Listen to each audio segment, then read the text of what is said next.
dengan taufik dan hidayah daripada Allah, dapat kita berkumpul di rumah Allah Subhanahu Wa Taala. Dapat kita menunaikan solat maghrib secara berjemaah.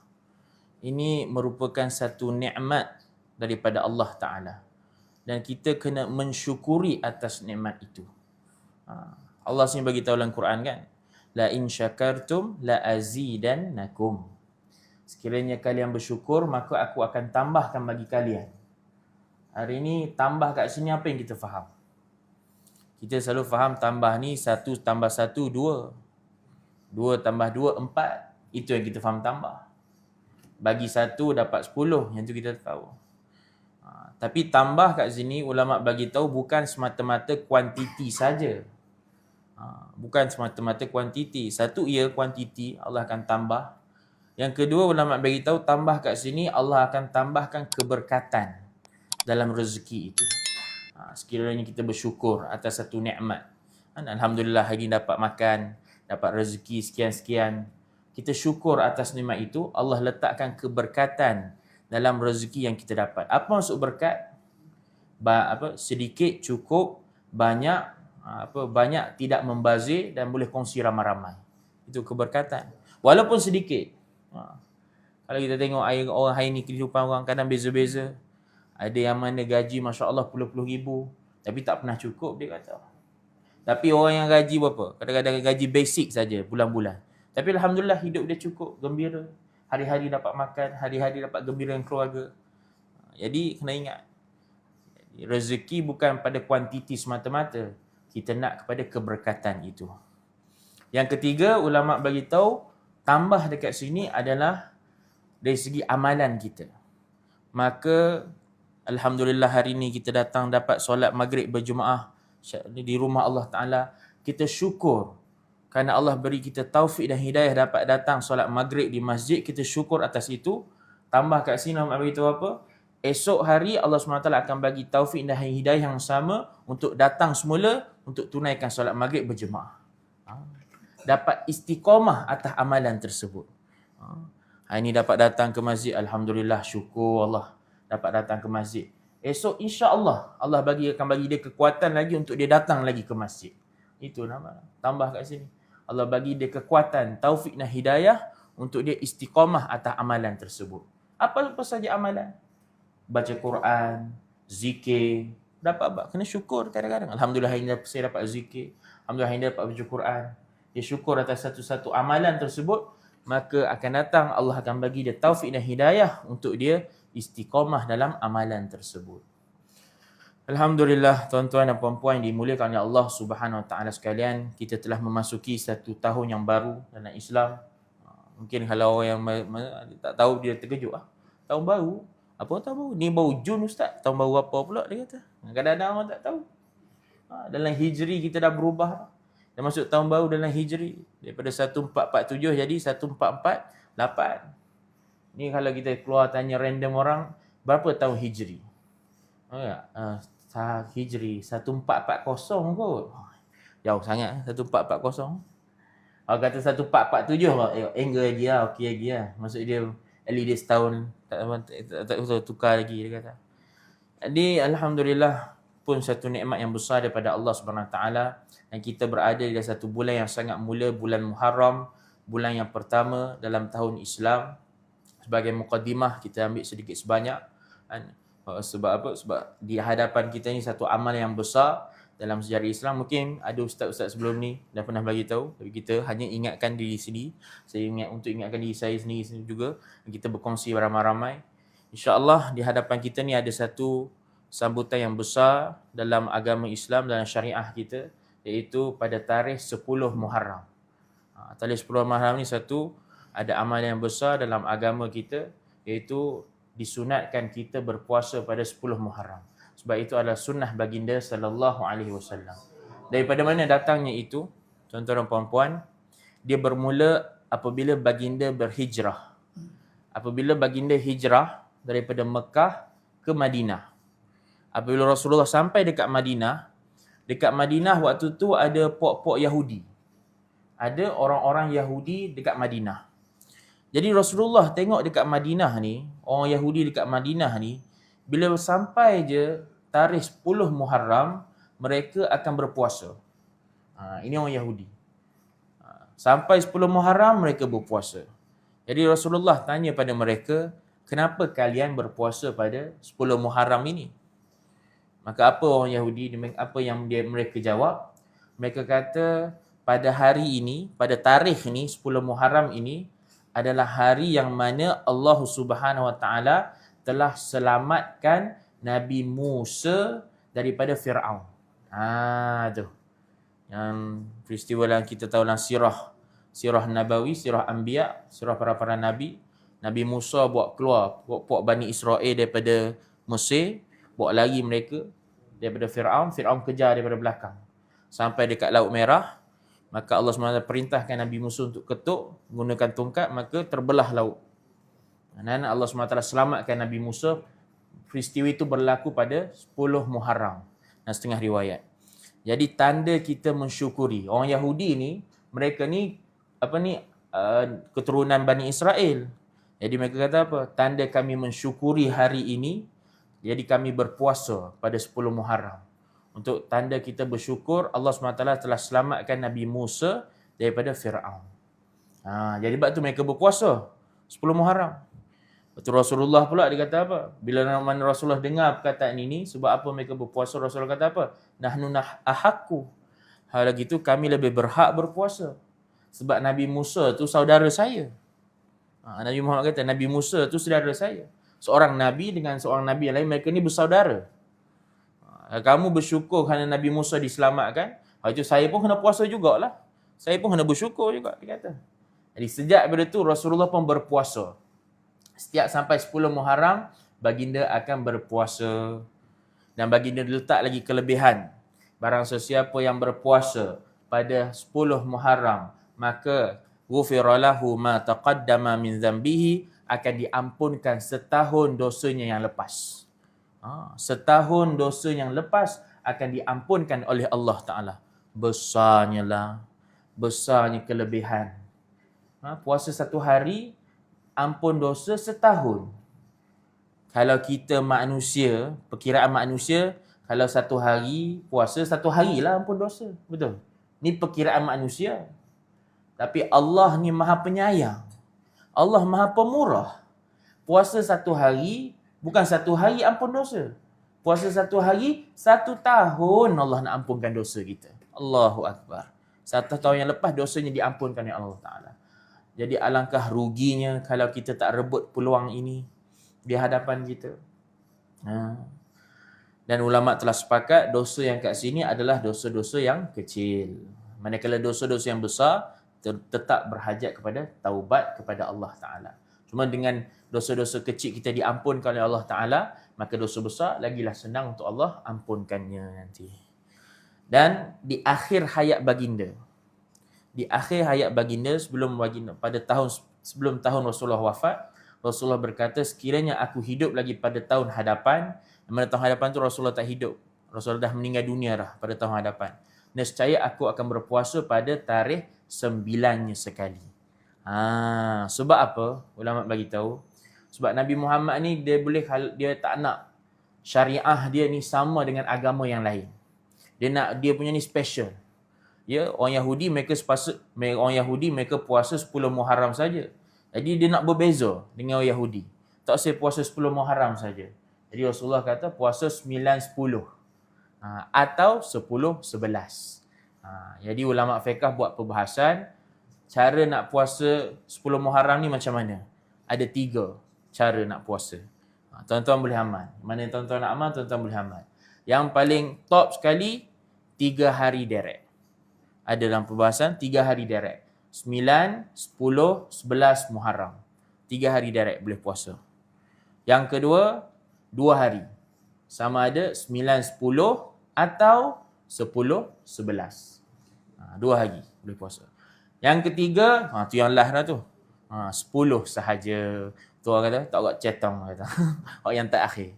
Tapi tak apa, tetap dapat fadilatnya. Cuma sebaiknya kalau tak boleh puasa full, tak boleh puasa, kalau tak nak puasa, at least kita ambil yang kedua. Puasa 2 hari. Ini yang umuman. Yang ulama ajar kita sama ada 9, 10 atau 10, 11. Dan alhamdulillah insya-Allah kalau ikut tarikh kita malam ni dah 9, jadi malam ni 9. Malam ni sahur ya. Patut malam ni 10 lah. 9. Esok 10. Khamis esok kan. Jadi kalau ikut tarikh kita Khamis Jumaat ataupun Jumaat Sabtu. Kalau nak puasa 2 hari, 3 hari direct boleh puasa. Khamis, Jumaat dan Sabtu. Kalau nak puasa 2 hari boleh pilih. Khamis dengan Jumaat atau Jumaat dan Sabtu. Kalau tak larat Khamis Jumaat sebab kerja, ambillah Jumaat Sabtu. Sabtu rehat. Ataupun nak puasa sehari saja, Jumaat sahaja. Kalau yang puasa esok, hari Khamis boleh niat 2 terus. Buat niat 2. Puasa 9 Muharram dan sunat Khamis terus. Boleh. Gandakan niat. Dapat 2 pahala kat situ. Satu lagi amalan yang selalu disebut oleh ulama kita pada 10 Muharram. Ini amalan murah rezeki. Siapa nak murah rezeki, ni peluang yang besar di hadapan kita. Dan satu hadis Nabi bagi tahu, man wassa'a ala ahlihi yauma asyura'a wassa'allahu alaihi sa'ira sanatih. Barang sesiapa yang menggembirakan ahli keluarganya pada hari 10 Muharram, maka Allah Subhanahu Wa Taala akan meluaskan, memudahkan rezeki dia sepanjang tahun. Ini satu lagi kelebihan. Kelebihan pada hari 10 Muharram, hari Jumaat tu, barang sesiapa yang menggembirakan ahli keluarga dia. Tak kisahlah dari segi apa. Dari segi apa, bagi hadiah ke, bagi makan ke. Hari 10 Muharram Jumaat ni pakat puasa belaka. Nanti buka puasa bawa keluar keluarga ramai-ramai, bagi makan sedap-sedap, menggembirakan mereka. Ini amalan dia, menggembirakan orang pada hari 10 Muharram, maka Allah SWT akan mudahkan rezeki dia sepanjang tahun. Ini tips kita ni. Rezeki Allah nak bagi kelebihan. Mudahkan rezeki. Para sahabat mereka berebut-rebut pada 10 Muharram. Sebab tu saya ingat lagi masa kami belajar dekat South Africa, masa saya belajar dekat South Africa, tarikh 9-10 Muharram ni dijadikan sebagai tarikh wajib bagi pihak madrasah. Dia latih pelajar-pelajar madrasah untuk puasa. Jadi memang hari 9-10 Muharram pihak madrasah tak akan hidangkan makanan. Akan hidangkan sahur dan berbuka. Sebab nak latih kita berpuasa. Tapi pelajar seronok, semangat berpuasa. Lagi-lagi waktu berbuka puasa tu. Selalu lepas solat maghrib, semua kena solat sunat belaka. Ni lepas solat maghrib, ustaz pandang belakang, hilang habis anak murid. Semua pakat berlari habis. Pergi ke kantin madrasah. Beratur. Pintu kantin tu kena tutup. Dia kena beratur panjang beratur. Nak masuk tu ada 6-7 kaunter. Kaunter pertama ada orang infak, ramai orang infak bagi makan untuk pelajar madrasah. Ramai orang infak bagi makan. Kaunter pertama masuk dapat buah. Kaunter ketiga dapat aiskrim. Kaunter kedua dapat aiskrim. Kaunter ketiga dapat roti. Kaunter kedua dapat manisan. Macam-macam. 6. Kaunter last dapat nasi dengan lauk. Semangat pelajar untuk ni. Jadi banyak kelebihan. Murah rezeki, kita kongsi rezeki ramai-ramai, maka Allah SWT akan mudahkan rezekinya sepanjang tahun. Ini 2 amal yang besar di hadapan kita. Jangan kita sia-siakan, jangan kita rugikan. Tahun depan tak tahu kita ada tak. Jadi ini peluang untuk kita rebutkan sebaik mungkin, insya-Allah taala. Pakat niat belaka insya-Allah untuk kita berpuasa dan buat amal ke atas apa kita dengar ini. Baik, insya-Allah kita sambung pada pengajian hadis kita, membaca hadis-hadis Jawami'ul Kalim, hadis-hadis yang pendek akan tetapi memberi makna yang mendalam dalam agama kita. Seperti biasa kita akan baca matan hadis dan terjemahannya dahulu. Bismillahirrahmanirrahim. An Abi Hurairah radhiyallahu anhu qala Rasulullah sallallahu alaihi wasallam min husni islamil mar'i tarkuhu ma la ya'nihi. Benar ya? Min husni islamil mar'i tarkuhu ma la ya'nihi. Kalau dekat Sungai Salan, belajar hadis dengan Muara Johari, pagi-pagi Muara Johari ada kelas hadis Riyadus Salihin. Jadi kalau hadis-hadis yang pendek ni, lepas habis baca, Muara Johari akan sebut hadis wajib. Banyak faham. Itu wajib hafal nama dia. Kena hafal. Hadis wajib ni. Dia pendek-pendek. Sebab dia memberi makna yang dalam. Pengajaran untuk kehidupan kita. Baik.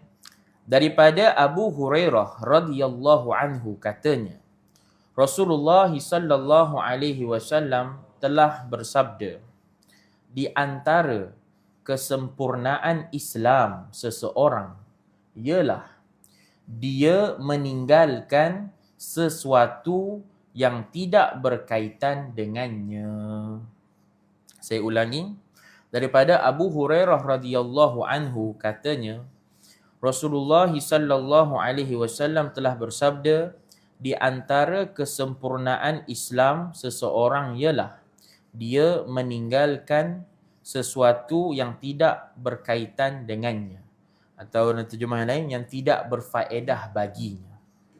Baik. Hadis hasan diriwayatkan oleh Imam Tirmizi.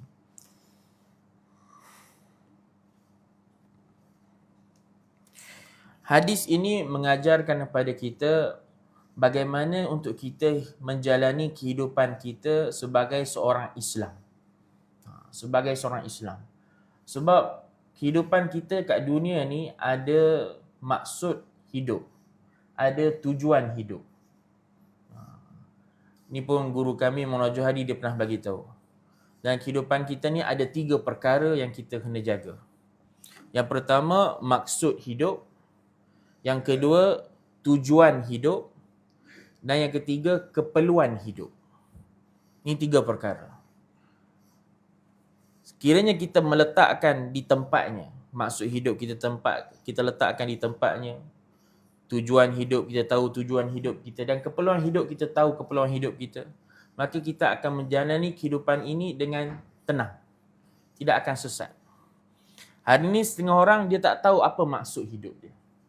Bahkan dia tak tahu apa tujuan hidup dia. Sebab tu kadang-kadang dalam dunia dia buat perkara-perkara yang tidak berfaedah. Yang mana tidak memberi manfaat untuk dunia dia, akhirat lagilah jauh. Dunia pun tak bagi manfaat, akhirat lagilah jauh. Apa ada manfaat padanya? Sebab apa? Sebab dia tak tahu apa maksud hidup, apa tujuan dia hidup atas muka bumi. Sebab itu kita kena jelaskan. Kita kena kenal pasti. Apakah maksud hidup kita? Apakah tujuan hidup kita? Sekiranya kita kena kenal pasti, kita dah tahu, maka insya-Allah kita tidak akan melakukan perkara-perkara yang mengalihkan kita daripada maksud dan tujuan hidup kita. Jadi tuan-tuan dan puan-puan, apakah maksud hidup kita atas muka bumi? Ulama bagi tahu ada 2. Maksud hidup kita atas muka bumi ada 2. Dan Allah sendiri bagi tahu dalam Quran maksud hidup kita. Yang pertama, وَمَا خَلَقْتُ الْجِنَّ وَالْإِنسَ إِلَّا لِيَعْبُدُونَ. Allah sendiri bagi tahu, aku tidak ciptakan jin dan manusia melainkan untuk beribadat kepada aku. Jadi ini maksud hidup kita yang pertama. Kita dijadikan oleh Allah sebagai hamba-Nya untuk memperabdikan diri kita kepada Allah Ta'ala. Untuk lakukan ibadat pada Sang Pencipta. Jadi kerja kita apa? Melakukan ketaatan Allah, meninggalkan larangan Allah. Itu tanggungjawab kita yang pertama. Itu maksud hidup kita yang pertama. Jadi apa-apa sahaja perkara yang boleh menghalang kita daripada kita melakukan ketaatan kita kepada Allah, maka kita kena tinggalkan. Jauhkan. Dan apa-apa sahaja yang boleh mendekatkan kita kepada larangan Allah, mendekatkan kita pada benda yang Allah tak suka, pada dosa dan maksiat, kita kena jauhkan. Kita kena tinggalkan. Sebab perkara ini akan menjauhkan kita daripada maksud hidup kita. Jadi apa-apa saja yang membantu kita untuk kita beribadat pada Allah, maka kita kena sempurnakan.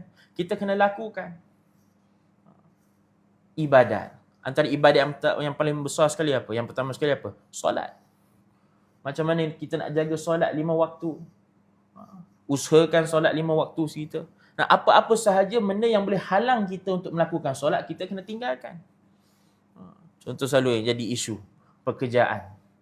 Ada pekerjaan yang mana setengah-setengah majikan tak bagi ruang waktu solat. Jadi apa hukum fiqh dia kat situ? Kena tinggalkan pekerjaan itu. haram untuk dia teruskan bekerja di situ. Kerana kerja itu meninggalkan dia kepada solat. Tak boleh dia teruskan bekerja. Bahkan rezeki yang dia dapat, rezeki yang tidak berkat. Dan sebab apa? Sebab dia melakukan pekerjaan yang dengan meninggalkan perintah Allah. Wa ya'zubillah. Tak boleh. Sebab tu dia kena tahu apakah maksud hidup dia. Dan ia utamakan yang itu. Tak boleh dia mengkebelakangkan maksud hidup dia. Dan kita ibadat pada Allah SWT ni sampai kita hembuskan nafas kita yang terakhir. Tak kisah. Dan keadaan apa sekalipun. Dalam satu kitab, Ayyuhal Walad, yang dikarang oleh Imam Ghazali. Imam Ghazali datangkan satu kisah. Seorang lelaki di kalangan Bani Israel. Orang lelaki ni, orang lelaki tua, di kalangan Bani, umur 70 tahun, 80 tahun dah tua. So umur hidup dia ni dia banyak ibadat pada Allah Ta'ala. Dia buat ibadat. Lepas tu ada satu hari Allah nak uji lelaki tersebut. Allah hantar malaikat pada dia. Cakap kepada lelaki ini, ibadat kamu yang kamu buat selama ni, 60-70 tahun ni, semuanya tak diterima oleh Allah, kamu ni ahli neraka. Dia kata. Jadi apa? Nak tengok apa reaksi lelaki itu tadi. Maka malaikat tu datang. Bagi tahu pada lelaki tu. Kalau kita tuan-tuan, apa reaksi kita? Habis dah. Tak payah buat lah. Dah memang confirm dia neraka. Tinggal lah. Nak buat apa lagi? Dah memang confirm dia neraka. Tapi tidak. Dia berkisah ini dia mengajarkan kita, apa jawapan dia? Dia kata, itu bukan urusanku. Itu urusan Allah. Aku adalah hamba Allah, kerja aku tetap melakukan ibadat. Allah nak letakkan saya dalam syurga, dalam neraka, itu urusan Allah. Tapi urusan saya sebagai hamba Allah, saya kena sempurnakan kerja saya untuk mengabdikan, untuk melakukan ibadat pada Allah Ta'ala. Sampai macam tu sekali. Maka malaikat tadi pun terkejut dengan jawapan dia. Balik semula pada Allah. Allah tanya malaikat tu, apa jawapan dia? Malaikat kata, dia jawab, Allah kata, sesungguhnya kau lebih mengetahui, ya Allah. Tak perlu cakap, Allah lebih mengetahui, Allah dah tahu dah apa jawapan dia. Tengok, inilah hamba yang aku cintai. Dia tahu maksud hidup dia. Dia tahu aku jadikan dia untuk apa. Nasib aku telah ampunkan semua dosa-dosa dia dan aku masukkan dia dalam syurga. Allah nak uji sikit. Jadi tuan-tuan dan puan-puan, ini maksud hidup kita. Mengabdikan diri kita pada Allah Ta'ala. Kena tahu. Bila sampai waktu solat, apa Allah nakkan daripada kita? Solat. Utamakan solat. Nampak anak bulan, apa Allah nak daripada? Puasa, tunaikan puasa. Cukup nisab setahun, apa Allah nak? Zakat, bayar zakat, tunaikan zakat. Ini semua ada perintah dia. Dan ini semua yang membantu kita, macam mana kita nak sempurnakan dengan sempurna, nak tak nak, kita kena menyempurnakannya dengan menuntut ilmu agama. Kalau tak ada ilmu, macam mana kita nak sempurnakan? Solat. Macam mana nak sempurnakan solat? Kalau tak belajar, ilmu fardu ain. Kena belajar juga. Itu kata, apa ilmu fardu ain ni? Ilmu apa? Ilmu yang wajib dipelajari oleh setiap orang. Untuk dia menyempurnakan ibadat dia kepada Allah Ta'ala. Tak boleh. Kata saya tak sempat apa semua. Dulu pernah ada orang tanya saya, macam mana tak sempat belajar ilmu agama. Saya pun macam, terpinga juga nak jawab. Dia kata. Tapi saya ingat awal tahun bulan berapa, dekat dalam IKIM FM. Kalau tuan-tuan tengok, dekat IKIM FM tu ada satu slot Tahsinul Ibadah. Tahsinul Ibadah, dia kadang-kadang dia jemput Maulana ulama-ulama. Ada satu slot tu dia jemput Maulana Lutfi, dari salah seorang tenaga pengajar dekat Sri Petaling, madrasah dekat Sri Petaling. Ustaz Lutfi Muharram. Jadi dia antara orang yang Masya Allah faqih dalam zaman sekarang. Banyak orang jadikan dia sebagai rujukan dari segi fiqah dia. Jadi dia ada slot dia dalam IKIM FM. Jadi orang tanya dia dekat dalam IKIM FM, Ustaz, saya nak tanya, apakah hukum sekiranya seseorang itu terlalu sibuk sehingga tak sempat nak belajar ilmu fardu ain? Dia kata, terlalu sibuk sampai tak sempat nak belajar ilmu fardu ain. Ustaz Lutfi kata, tak sempat belajar. Dosa, hukumnya berdosa. Apa? Sebab kita dah belajar daripada kecil. Apa maksud fardu ain? Apa maksud wajib? Buat dapat pahala, tinggal dapat dosa. Sama juga dengan menuntut ilmu fardu ain. Buat dapat pahala, tinggal dapat dosa. Dan diterangkan lagi, Sebenarnya alasan tak sempat itu tak sesuai, dia kata. Tak ada istilah tak sempat untuk kita nak belajar ilmu agama. Lepas tu Ustaz Lufi tanya pula. Lepas tu saya nak tanya. Main bola sempat tak? Dia kata. Sempat je. Lepak kat kedai kopi sempat tak? Sempat. Tengok bola ramai-ramai dekat kedai kopi sempat. Ada je masa. Bercuti dengan keluarga ramai-ramai sana sini sempat tak? Sempat. Lepas tu kenapa alasan dia kata belajar ilmu fardu ain tak sempat? Sebenarnya tak boleh. Tak sesuai sekiranya kita nak kata tak sempat nak belajar ilmu fardu ain itu. Cuma kita kena cari masa, luangkan masa untuk kita belajar ilmu fardu ain. Dan kita jangan sempitkan. Jangan kita sempitkan pengajian ilmu fardu ain ni hanya di antara maghrib dan isyak dekat Masjid Surau. Sekali banyak slot. Allah dah bagi kemudahan apa semua.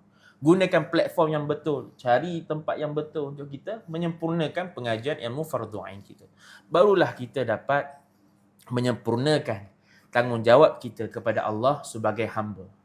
Kadang-kadang ada yang solat, berapa tahun dah solat. Tapi sikit-sikit. Yang sikit-sikit itulah yang menyebabkan, tak tahu. Belajar, baru tahu. Itu kita kena belajar. Dan belajar ni, tak ada kata habis. Tak ada. Minal mahdi ilal lahdi. Istilah belajar ni, minal mahdi ilal lahdi. Daripada lahir, sampailah kita hembuskan nafas kita yang terakhir. Tak ada. Dah habis belajar kita ni, buka lagi kitab tu. Dah habis belajar kita ni, buka lagi kitab tu. Kami ustaz-ustaz yang duduk kat depan ni pun sama, masih belajar. Macam mana kami ingat? Sebab kami duduk mengajar. Belajar dengan mengajar. Nak mengajar bukan main masuk-masuk buka kitab. Sebelum buka kitab, kena belajar dulu. Tengok nak tulis apa, nak cakap apa semua. Kami pun belajar. Sebab tu kami ingat. Kalau kami tak mengajar, kami pun tak ingat. Jadi tuan-tuan pun kena duduk dengar kuliah apa semua barulah ingat. Kalau tak duduk dengar, tak ingat. Puasa contoh, puasa. Tiap-tiap tahun datang bulan puasa. Tapi bila masuk dekat bulan puasa nanti, soalan yang sama juga tanya tiap-tiap tahun. Kita lupa. Benda ni kena sentiasa muzakarah, takrar, ulang. Barulah dapat. Baik. Jadi itu maksud hidup kita yang pertama. Allah bagi tahu, "Wa ma khalaqtu jinna wal insa illa liya'budun." Untuk kita sempurnakan tanggungjawab kita sebagai hamba Allah. Yang kedua, ulama bagi tahu, apa maksud hidup kita yang kedua? Allah sendiri bagi dalam Quran, "Kuntum khaira ummatin ukhrijat lin-nas ta'muruna bil ma'ruf wa tanhauna 'anil munkar." Allah bagi tahu dalam Quran juga. Kalian adalah sebaik-baik umat yang dikeluarkan untuk seluruh manusia. Kalian adalah sebaik-baik umat yang dikeluarkan untuk seluruh manusia.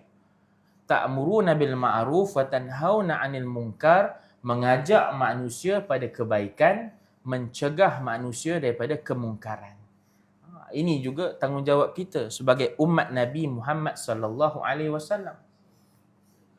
Umat ini mengajar kita bukan setakat duduk seorangan. Kita kena duduk bermasyarakat, duduk ramai-ramai. Tak cukup sekadar kita saja nak sempurnakan amal ibadat. Bagaimana dengan ahli keluarga kita? Anak beranak kita, jiran tetangga kita. Kita pun kena ada fikir risau di atas mereka. Ajak mereka sekali datang. Untuk sama-sama mengimarahkan masjid. Untuk sama-sama melakukan amal ibadat. Ni tanggungjawab kita juga. Maksud hidup kita. Sebab tu dalam satu hadis Nabi berkata, "La rahbaniyata fil Islam." Tidak ada rahbaniyah. Rahbaniyah apa? Rahib. Yang rahib ni pok-pok zaman dulu yang ibadat dia. Duduk dekat dalam hutan, duduk seorang, tak duduk dengan orang, tak bermasyarakat, duduk dalam hutan, duduk dalam gua, buat amal ibadat dalam gua. Itu zaman yang dulu. Zaman Rasulullah, zaman Islam, dia tak ada rahbaniyah, tak boleh. Haram. Kita duduk ramai-ramai, bermasyarakat. Jadi kita ada tanggungjawab sesama kita. Baca yang kita dengar apa? Hablum minallah, hablum minan nas. Satu, hubungan kita dengan Allah kita kena jaga. Yang kedua, hubungan kita dengan manusia. Nah, apa tanggungjawab kita dengan manusia kita kena sempurnakan. Tak cukup sekadar saya saja datang ke masjid, menunaikan solat berjemaah. Jiran saya macam mana? Kena ajak dia datang sekali. Bukan saya saja nak masuk syurga. Kena ajak dia ramai-ramai untuk masuk syurga. Tuan-tuan dan puan-puan, dekat akhirat nanti, syafaat yang terakhir. Dekat akhirat nanti syafaat ni banyak. Syafaat ni banyak. Syafaat yang terbesar namanya syafaat kubra. Apa syafaat kubra? Syafaat, iaitu syafaat ini diberikan pada Nabi Muhammad untuk memulakan penghizapan. Hadis yang panjang, kisah yang panjang, saya pendekkan. Kepada mahsyar nanti, bila mana semua dah panah, matahari sejengkal atas kepala, semua dalam keadaan riuh rendah, riuh apa semua, nak mulakan penghizapan, manusia ramai-ramai jumpa dengan seorang-seorang Nabi untuk mulakan penghizapan. Semua Nabi tak sedia untuk bertemu dengan Allah Ta'ala. Sampailah pada Nabi Muhammad, Nabi kita, Nabi Muhammad SAW, dia minta supaya Nabi Muhammad bertemu dengan Allah untuk mulakan penghizapan. Maka ini nama dia syafaat kubra. Kemuliaan diberikan kepada Rasulullah untuk memulakan penghizapan. Maka Rasulullah naik di tempat yang tinggi, Rasulullah jatuh bersujud, mohon pada Allah Subhanahu Wa Taala. Maka Allah SWT bagi, irfa' ra'sa isfa' man tusyaffa'. Dia kata, wahai Rasulullah, angkat kepala kamu, berilah syafaat, mula penghizapan. Ini syafaat yang terbesar namanya syafaat kubra. Mana adalah syafaat Rasulullah. Rasulullah bagi syafaat kepada umat dia. Syafaat seorang hafiz semua ada. Siapa yang menghafal Al-Quran dapat tarik 10 orang daripada ahli keluarga dia. Syafaat orang alim pun ada daripada ahli keluarga dia. Dalam setengah riwayat 70 orang daripada ahli keluarga. Banyak syafaat. Apabila ahli syurga dah masuk dalam syurga, ahli neraka dah masuk dalam neraka. Dah habis. Maka dalam syurga ada satu lagi syafaat. Syafaat seorang sahabat. Syafaat seorang kawan. Dalam syurga ni, ahli syurga ni ada satu waktu yang mana Allah SWT akan bagi balik memori dia di dunia dulu. Allah akan bagi balik memori ahli syurga ni masa dia hidup kat dunia dulu. Jadi orang dalam syurga ni, dia dapat balik memori dia dekat dunia. Masa dia dapat balik memori kat dunia tu, dia teringat ada seorang lelaki ni, seorang mamat ni, dia kata.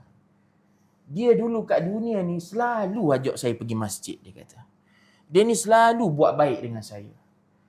Dia ajak saya pergi masjid, dia ajak saya pergi majlis ilmu bersama. Dia ni orang baik, dia kata. Mana dia? Saya nak cari dia, dia kata. Last sekali dia mencari sahabat kawan dia ni tadi. Dia pergi sana, pergi sini dalam syurga. Habis syurga dia cari, dia tak jumpa. Maka dia pergi pada Allah Ta'ala. Wahai Allah, mana simpulan? Mana mamat ni? Dia kata. Mana simpulan ni? Allah kata apa? Dia berada dalam neraka. Allah kata pada dia, dia berada dalam neraka. Terkejut. Terkejut ahli syurga ni. Dia kata, dia minta dengan Allah. Wahai Allah, syurga ni, sesungguhnya aku tak akan rasa gembira dalam syurga ni selagi mana dia tidak ada bersamaku dalam syurga, wahai Allah. Maka Allah Subhanahu Wa Taala, syurga ni tempat Allah Subhanahu Wa Taala nak menyempurnakan keinginan ahli syurga, ahli orang beribadat kepadanya. Maka Allah Subhanahu Wa Taala dengan maha penyayangnya, dengan kasihnya, Allah ambil sahabat dia tadi daripada neraka, Allah keluarkan, Allah masukkan dia ke dalam syurga. Kelebihan, buat amal ibadat sama-sama, ngajak orang pada kebaikan, buat orang pada kebaikan, cegah orang daripada buat kemungkaran. Besar kelebihan dia. Jadi kena ingat, buat baik mana-mana kita pergi, ajak dia ramai-ramai. Taibat tu kata tak ada istilah orang kata apa, kubur masing-masing tanggung. Tak ada. Apa ajak-ajak ni, kubur masing-masing, kubur awak aku bawa, kubur saya. Dia mati nanti siapa gali kubur dia? Kita juga. Dia mati nanti siapa uruskan jenazah dia? Kita juga. Mana ada istilah kubur masing-masing tanggung? Tak ada. Jadi ini dua maksud hidup kita di atas muka bumi. Satu, untuk mengabdikan diri kita kepada Allah. Yang kedua, untuk mengajak umat pada kebaikan dan mencegah manusia daripada kemungkaran. Buat baik, ajak orang pada masjid. Dakwahkan mereka pada yang baik. Maulana Johari kata dakwah yang paling simple zaman sekarang. Waktu dulu zaman belajar kat Rasulullah SAW, dia ada satu. Dia ada buat setahun sekali, dia ada hubungan orang luar datang. Apa ni, supaya pelajar madrasah buat hubungan orang luar, kenal apa semua. Dia kata program moh ke masjid, dia kata. Ni yang dakwah yang paling simple. Jom moh kita ke masjid. Itu pun satu dakwah. Ajak dia datang ke masjid. Kita datang naik motor, orang azan, tepi-tepi. InsyaAllah, jom kita ke masjid. Itu pun dah dikira sebagai satu dakwah. Ajak dia pada kebaikan. Jadi ini dua maksud hidup kita. Kalau kita tahu maksud hidup kita, maka kita akan meninggalkan perkara yang sia-sia. Hari ini kita tak tahu apa maksud hidup kita atas muka bumi. Kadang dia fikir bumi ni hidup, dia duduk kat dunia lama-lama, dia tak tahu kenapa Allah jadikan dia atas muka bumi.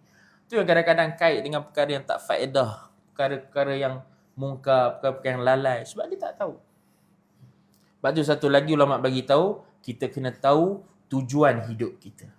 Tadi maksud hidup. Ni tujuan hidup pula.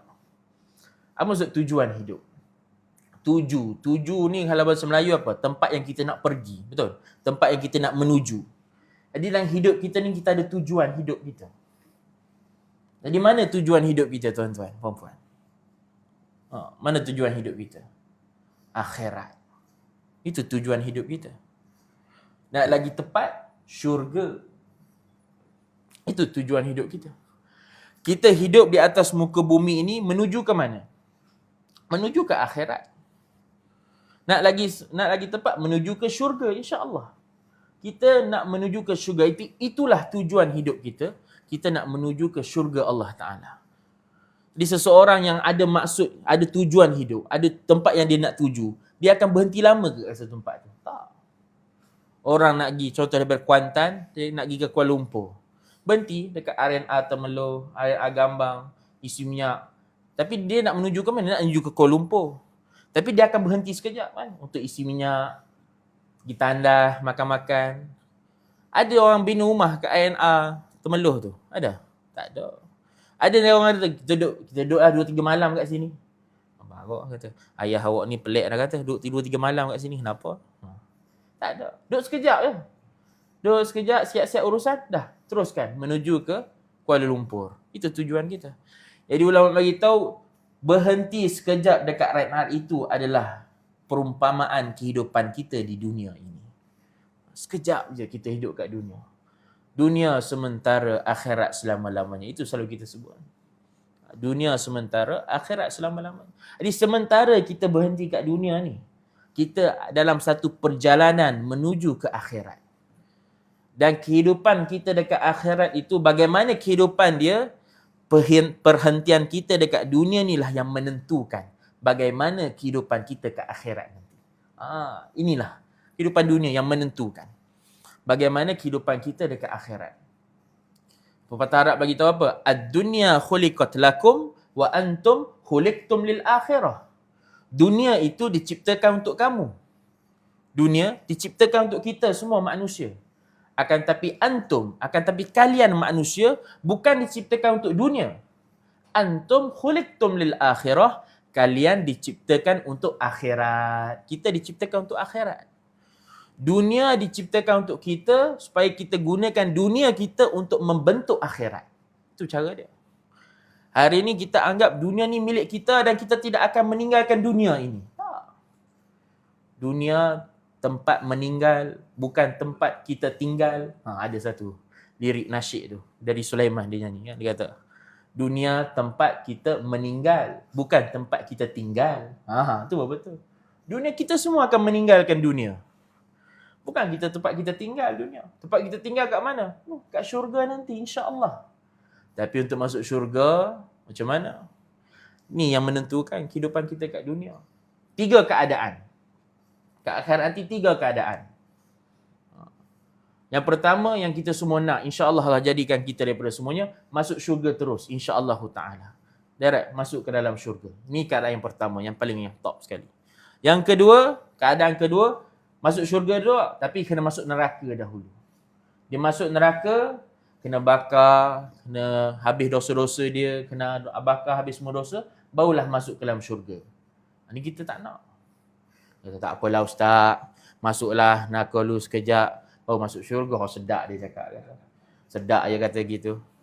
Masuk sekejap lah dia kata, masuk sekejap dia kata. Ambil dekat buka gas, balik rumah, buka dapur gas tu, letak tangan dekat atas api. Apa rasa dia? Itu api dunia. Api akhirat 70 kali ganda lagi. Api warna hitam. Api neraka. Dapat rasa daripada berapa? 500 tahun jarak perjalanan dapat rasa kepanasan bahang api neraka itu. Kata masuk sekejap lah, lepas tu masuk syurga pula. Sedap kata.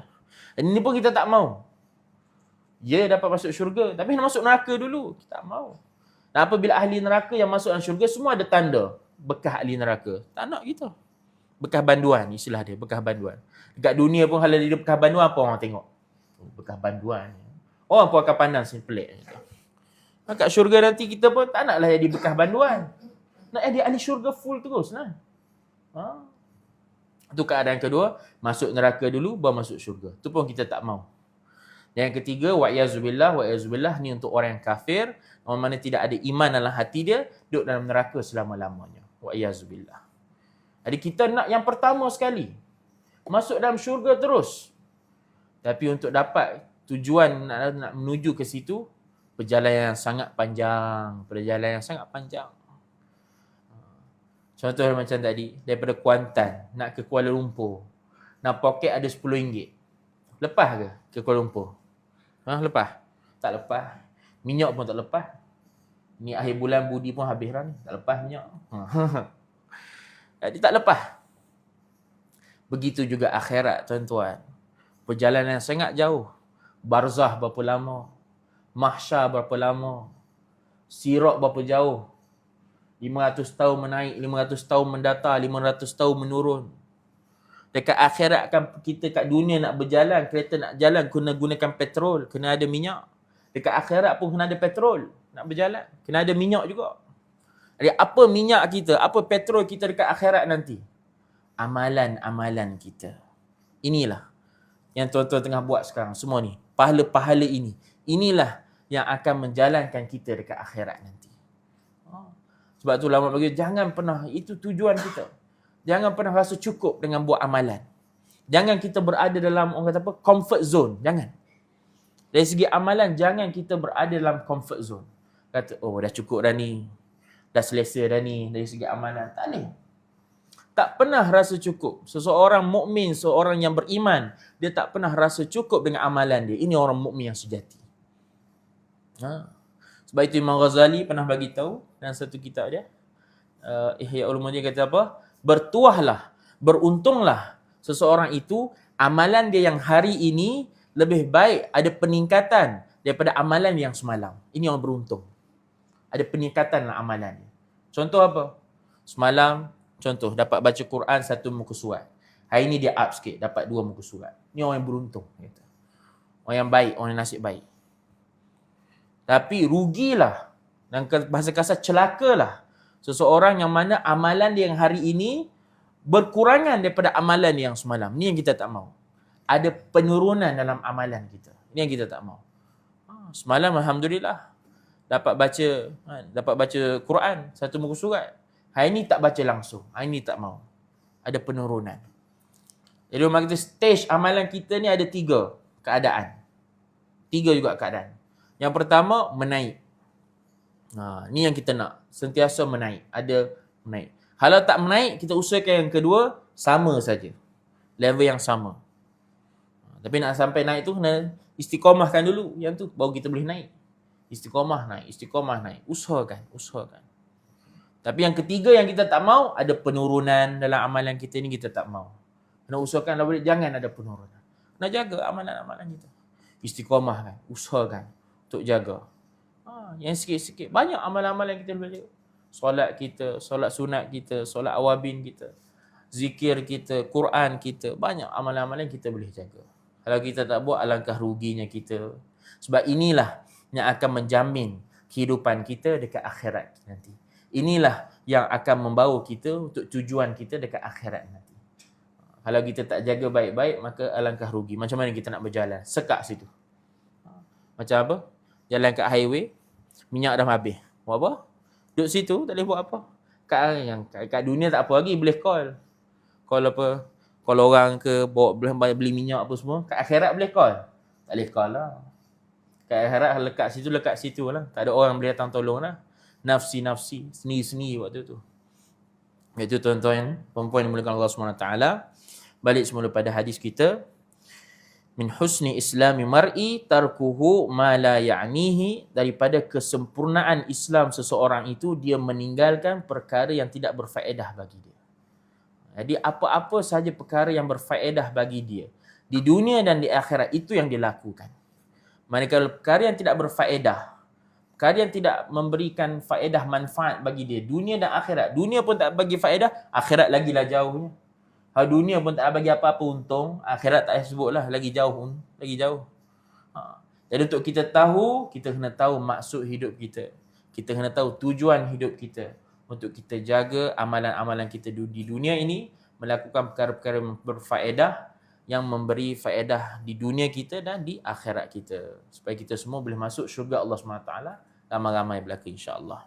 InsyaAllah tersambung pengajian kita pada masa yang akan datang. Subhanallah bihamdihi, subhanakallahumma bihamdika, asyhadu an la ilaha illa anta, astaghfiruka wa atubu ilaik.